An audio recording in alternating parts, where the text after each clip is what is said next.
Ebullient greetings. I'm your host, Jacquie Bird of Jacquie Bird Spiritual Wellness, your guide to stress and anxiety relief, mindfulness, awareness, self-care, self-love, and personal growth. Welcome and thank you for joining me as we roll with peace in mind. Hey, hey, hey, beautiful people. How y'all doing? I hope you're doing good. I hope if you are not doing good, that your situation changes very soon. And I also hope that what I'm going to share with you in my chat with you will be of service, that there are things that I will share with you that you will find helpful, useful, uplifting, inspiring.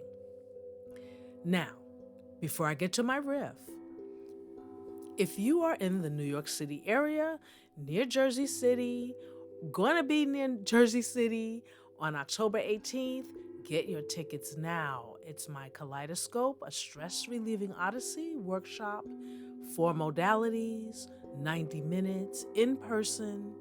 Oh man, we're going to have a good time, and we're going to also end up feeling real chill at the end of it. So go to my website. The information is there. My website, Wellness Events, click on that. You will find the information for my workshop, October 18th. Now, if you live nowhere near this area, don't worry. I've got something for you too. My online guided meditation, Tune In to Your Graceful Flow, a mental health tune-up. That is this month, October 25th at 10:30 a.m. Eastern Time. The other event is Eastern Time as well. Same deal, go to my website, click on Wellness Events. You'll find the information for both. Today's riff is use your unhappiness for personal growth. Now, I know that could be like, huh? Say what? Use your unhappiness for personal growth? What are you talking about? Okay, well, I'm going to ask you this first. Here's the question. Do you consider yourself happy or unhappy? Take a moment. Don't confuse it with having unhappy moments or happy moments. Are you generally unhappy or happy? Really, really honestly answer that for yourself. Now, okay, many folks would say that they're unhappy. I know most of the people I meet are not happy, and I would imagine that you may not know that many happy people, if any, yourself. And you know, honestly, I was one of those people. I was unhappy for a great deal of my life. It wasn't that good things weren't happening. Oh my gosh. Ugh, lots of good things were happening. I mean, there were many, many milestones reached, many dreams realized. You know, I mean, I got to Broadway, not to see Broadway, but to be on it, to be on a Broadway stage more than once. That's a lot more than a lot of people in my former industry get the opportunity to do. That was an aspiration of mine. That was one of my big goals. I wanted to be on Broadway. I wanted to have that experience. But since I was always worrying about how long any of the jobs I had would last, where's the next job coming from? I missed out on truly absorbing the moments. You know, that first opening night on Broadway was electrifying. But like 5 minutes later, I was worrying about whether the show would run, when was it going to close, what was I going to do? So that experience got dampened. So when you keep your eye on what's happened in the past or what's coming in the future, it robs you of a true present. I was in such states of worry all the damn time there was no way I could be happy. Like really happy, like basically happy. But when I began to realize that the only thing between my unhappiness and my happiness was me, that's when I began to change things and hence enhance my personal growth. I am firmly now in that group of folk that consider themselves happy. Doesn't mean that crap doesn't happen. Doesn't mean that disappointments don't happen. Doesn't mean that challenges don't happen. And they do. But overall, I'm at a place in my life right now where I am really happy and have been for quite some time. That's a feat. And that's how, while yes, we can measure success, and we normally do based on what's in your bank account, what holdings do you have in your portfolio, what property do you own, what cars are you driving, what kind of job do you have, what's your title, all that stuff. That's how we tend to measure success. But success is really, to me, quality of life. Success, to me, is having calm in your life, feeling calm, having inner peace, feeling joy.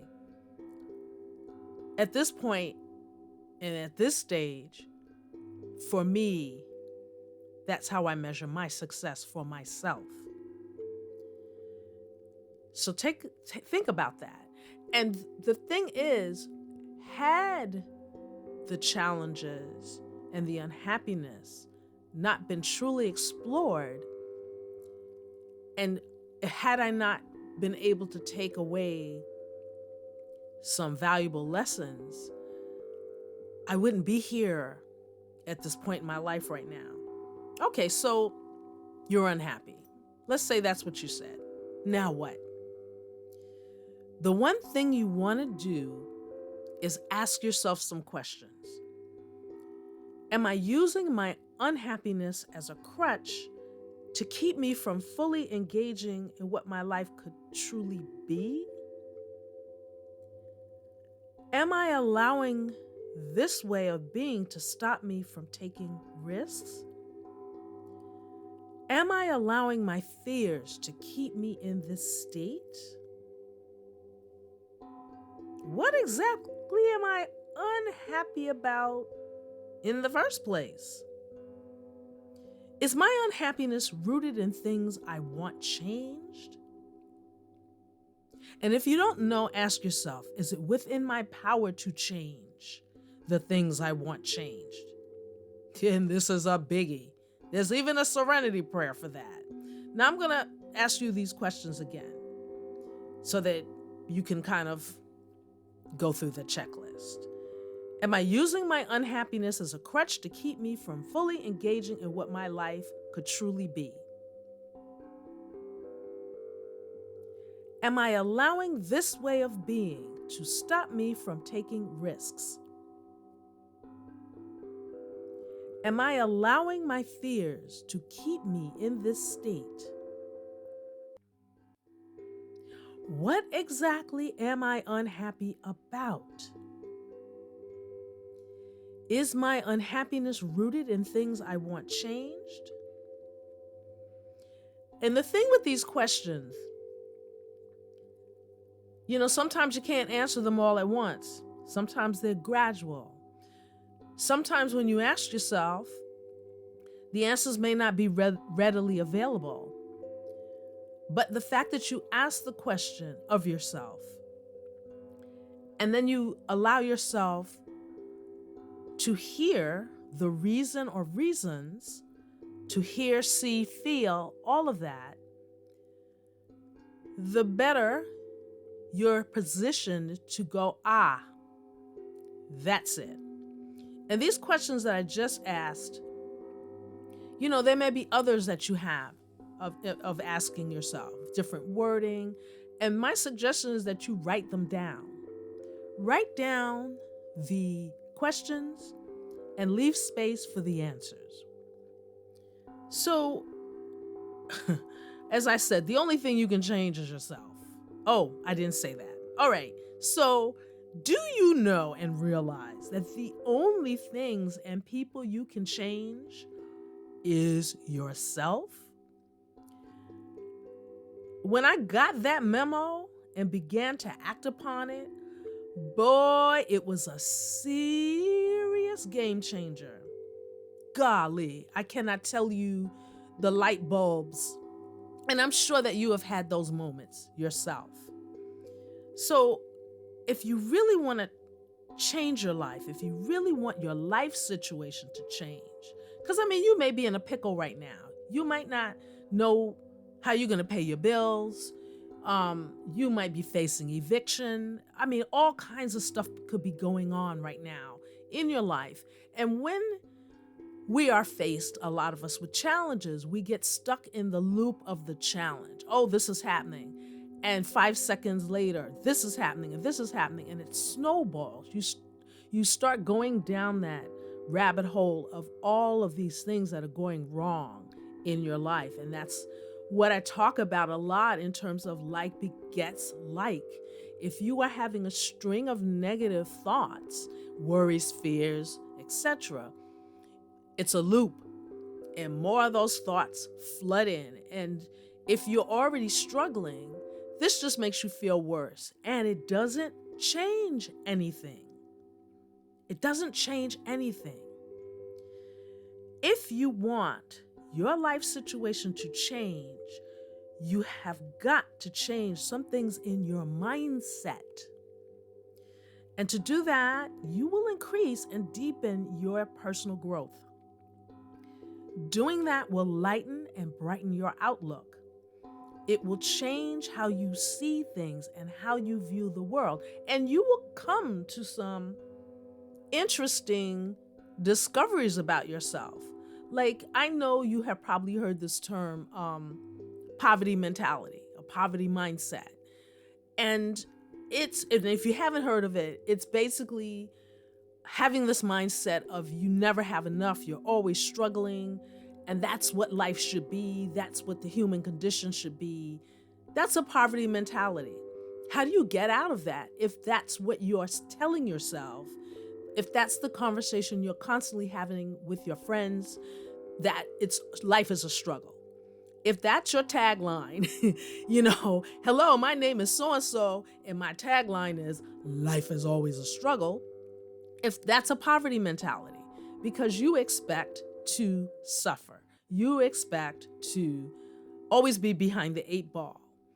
And what's interesting about what I just said, my stepmother, when she was alive, first of all, she had a really rough life from basically cradle to grave. And something had happened, and we were talking about it. And when she found out whatever this thing was, she said, oh, there it goes again. Stuck behind the 8 ball again. And for a minute, it kind of surprised me, because it was like, oh my God, that's how you think? You think you're always stuck behind the 8 ball? And that is how she viewed life. And unfortunately, oh man, she just really suffered. She suffered. Oh my.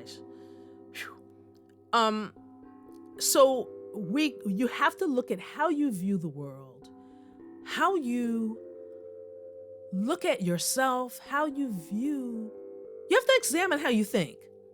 You have to examine how you think. And if you discover that you really have a poverty mentality, and nobody wants to admit that, because I remember when I said, oh my gosh, I got a poverty mentality. When I realized that, again, it was a game changer. It was like, oh geez, Bird, this is what you feed yourself 24/7, even when great things happen. You are so busy worrying about what the shoe the other shoe that's going to drop. That was how I was. That's how I went through life. So what happened was I was always struggling. So again, when you realize these things about yourself, like a lot of times we don't want to look at ourselves because we're scared at what we'll find. I venture to say to you, look at yourself, and when you find things not to your liking, pivot, shift the thinking, and you will shift your situation. It ain't poof, it ain't like that. But if you stay true to it and you want to be on the other side of unhappiness, which is happiness, basically, these are some of the things that need to take place, but they can't take place before you ask yourself the questions. So, okay, and yeah, it's deep. It takes some soul searching. And the thing about it is, when you do start to see and feel and hear the answers, you will no longer be waiting or expecting somebody else or having some things to make you happy. You may find that unhappiness and happiness are an inside sport, with the starting player and the only player being you. Because we tend to like, oh, the relationship, if the relationship ain't going good, then we're unhappy. If the career ain't going good, then we're unhappy. It's like our lives tend to be predicated on things that are outside of us, outside events. I know folks that are so wrapped up and absorbed by the madness that's going on in our world right now. Well, it's always been going on, but it seems now that it has ratcheted up.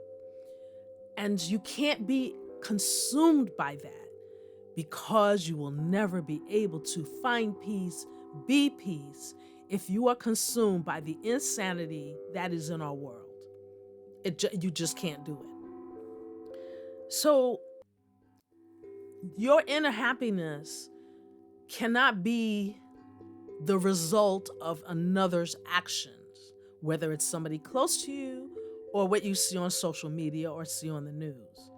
Your happiness and unhappiness really is a reflection of what's going on within you. So when you get to, oh, wow, okay, I see. Little by little, the cloak you wear of unhappiness will be discarded without you even realizing when that happened. You will feel lighter, care less about what people think or may say about you, care less about, well, I won't say care less about, because you do care about what's going on. You do care about what's happening to people, at least I hope so. You know, empathy, that beautiful thing of being able to put yourself in somebody else's shoes and understand that while you may not agree with what they say or do, is not a reflection upon you. It just means you doing your thing and they doing their thing. But, I digress a bit. I was talking about you feeling lighter when you do get to these places. And it doesn't mean you don't care about world events or not be paying attention to them or the madness going on in your own family. As you start to shed the unhappiness cloak, you'll feel lighter, and as I said, care less about what people think or say about you, and the desire to create a more peaceful airspace around you and within you will increase. You will begin to dance to an inner song that is you. You may absorb less of the news. You see just enough to know what crazy crap is going on, and then you turn it off. You may have a friend that's always wearing out your ear with their problems. You may end the conversation a little bit earlier, or you may interject something else that changes the subject and puts their mind somewhere else. You may start doing things like that because you are protective of your airspace. You know that other stuff is not going to work for you. So, all right, steps for shedding the unhappiness cloak, because we want to shed that baby if we're carrying it. As I mentioned earlier, one must begin to do some internal searching, some soul searching, figuring out why you're unhappy. And it can boil down to something simple like, I say yes when I mean no. I feel I have to be all things to all people. I can't do XYZ because what? Who said? And why did you take that as your truth? Like I said, just simple steps, baby steps. Doing that deep dive lets you see that much of the source of your unhappiness lies in accepting what someone else said to be true. And that could be your parents, usually it's your parents, and or your other family members, whoever who was your caretaker growing up. It could be your friends, your boss, your coworkers, the media, and of course, good old social media. And the list goes on. None of this contributes to your personal growth or happiness. Unless you're listening to my podcast, of course. I digress. Remember, sitting stuck in unhappiness robs you of living the fullness of your life. So, okay, to recap and to embellish, ask yourself, why am I unhappy in the first place? And that by itself may take a while to unpack. But there's usually a root to all of it, in the sense of a basic premise that you have carried, that you haven't explored, that has been the cause and effect of the unhappiness that you feel.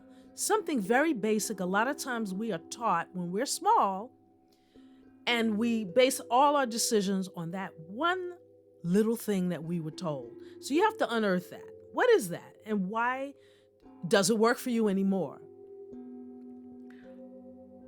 And you know what? Don't worry if you don't know. Just begin to look at some of your beliefs about things, people, life, and of yourself. Just begin to look at those things. And a lot of times the shortcut to the answer is fear of something. For one reason or the other, we have a fear of other people, people that are not like us, people that don't look like us, people that don't dress like us, people that don't worship like us. We've got this whole laundry list of things we sit in judgment of. And a lot of times, just the judgment of something is cause for your unhappiness. Number 2, what good is it in continuing to be unhappy? Is that the road to success? I don't think so.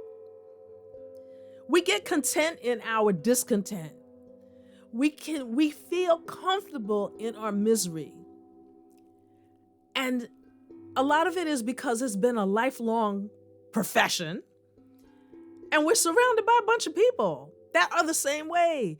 It's reflected in everything we see. Unhappiness. You don't have enough. You're not good enough. You're not skinny enough.